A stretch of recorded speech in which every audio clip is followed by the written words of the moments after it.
প্রতিদিন রাতে ঘুমানোর আগে 6টি আমল করে ঘুমাবেন। আপনি ঘুম থেকে উঠেই ফলাফল দেখবেন ইনশাআল্লাহ। ঘুম থেকে উঠে আল্লাহর কসম করে বলে আপনি ফলাফল দেখবেন।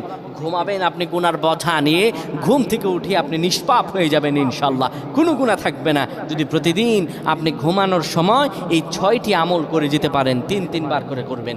1 নম্বরে যে আমলটি করবেন, কালিমা পড়ে ঘুমাবেন। 2 নম্বরে দুরূদ শরীফ পড়ে ঘুমালে মৃত্যুর পর দুরূদ শরীফ হবে তার জন্য সুপারিশকারী। দুরূদ শরীফ পড়ে ঘুমাবেন, দুরূদ শরীফ পড়বেন। 3 নম্বরে ঘুমের দোয়া পড়বেন। ঘুমের দোয়া পড়ে যদি ঘুমাতে পারেন, সারা রাত ইবাদত করার সওয়াব আল্লাহ আমল নামায় দিয়ে দিবেন। 4 নম্বরে আয়াতুল কুরসি পড়ে ঘুমাবেন।